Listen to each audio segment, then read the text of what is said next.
Hello, pre-calculus student. This video is for chapter 5.1, angles. So angles is the basic for learning trigonometry, and eventually we would learn to have trigonometry function.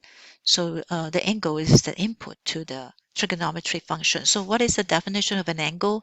So angle does not measure length or space like an area or length, but measure the degree of turn.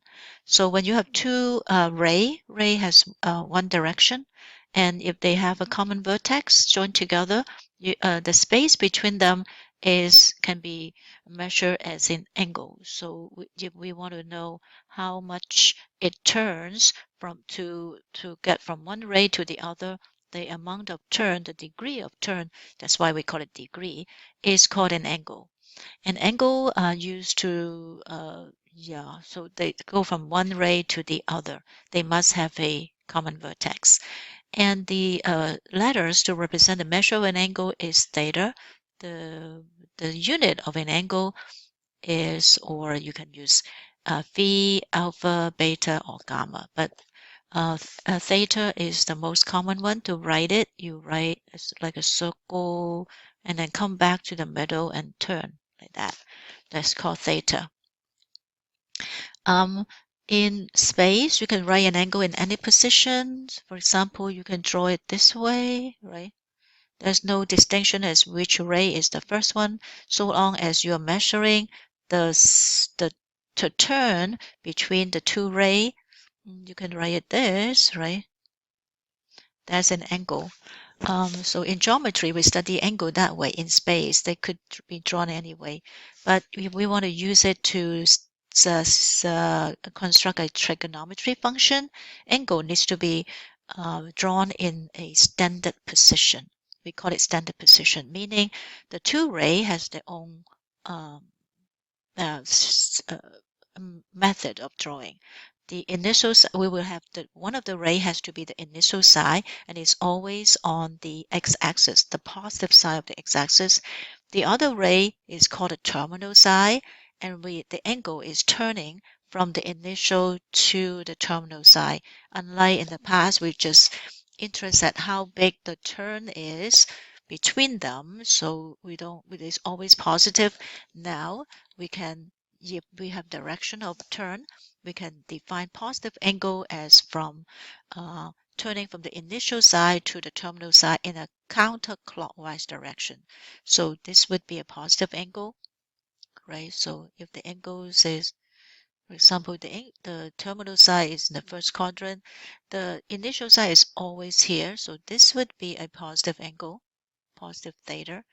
And if I have the same angle, but or same ray, right, same terminal side, but I turn from this backward, that is negative theta. Okay, so negative theta rotate from initial side clockwise to the terminal side and reach the angle. Okay, one complete revolution is 360 degree or 360. Okay, so if you positive wise, yeah, you can have 360. One revolution is 360. Can you have more than one revolution? You can. So technically, by defining it this way, we can have angles that are 400 degree. Why? We would write the terminal side here. Oh no, the initial side here, and we write our terminal side by doing what? We can say I'm going to turn one revolution and 360. Oh, they complete it for me. And then stop it here, 40 more, right? So 360 plus 40, that is 400 degree. So I can have angle that are positive, I can have angle that is negative, I can even have angle that are greater than 360 degree. Another terms that I want to talk about is called coronal angles. These are the angles where the terminal side is on the vertical or horizontal axis. The first one is 0 degree. Both the terminal and the initial sides are in the x-axis positive, so you don't turn anything, it's at 0 degree. The terminal side is on the positive y-axis, then the turn is 90 degree. If the terminal side is on the negative x-axis, then the turn is 180 degree. Likewise, if your terminal side is in the negative of the y-axis, that's 270 degree. Because the terminal side is staying in an axis, we call them corental angles. They don't belong to any of the quadrant. Okay, so we can also identify. Oh, I didn't talk about the quadrant, right? So you have an angle stop at angles in quadrant 1 would be always where the terminal side is in quadrant 1. So the quadrant are labeled 1, 2, 3, 4. So if your terminal side is in quadrant 1, so that means your angle is between 0 to 90 degree positive, then it is a quadrant 1 angle. Okay, if your angles is in quadrant, terminal side is in quadrant 2, so you could have it this way, or you can turn a few times and stop at here. So this would be, this angle is in quadrant 2. Likewise, you can have quadrant 3 and quadrant 4 angle. It depends on where your angle falls, your terminal side falls into. Whereas if you don't fall into any of the quadrant, they are corental angle. So our first example will be to sketch angles in standard position. It's nice to know those corental angles, because you know if it is less than a 90 degree, is always in quadrant 1. If it's between 90 and 180, is quadrant 2. If it's between 180 and 270, that's quadrant 3, and etc. etc. So I have a 30 degree. It's between 0 to 90. It must be in quadrant 1, right? So I'll draw it this way. I'll draw the initial side, and then I'll draw the terminal side, and then I use this angle, this arrow, to show that it's positive 30 degree. So that's how you draw it. This one is in a negative angle, so I start from here. But it's negative 135. That means it's more than negative 90, right? This is negative 90.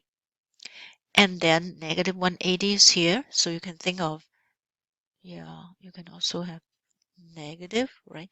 So this is less than negative 180, but more than negative 90, right? So it should be in quadrant 3. So I'll draw it, but because it is a negative, I use this direction, the clockwise direction. So initial side, terminal side. So this angle is take the quadrant it is in. It is in quadrant 2. This one is in quadrant 1. Okay. What about 500 degree? 500 degree is more than 360. So I would minus 360 to know that it is equal to 140. Is it right? 500.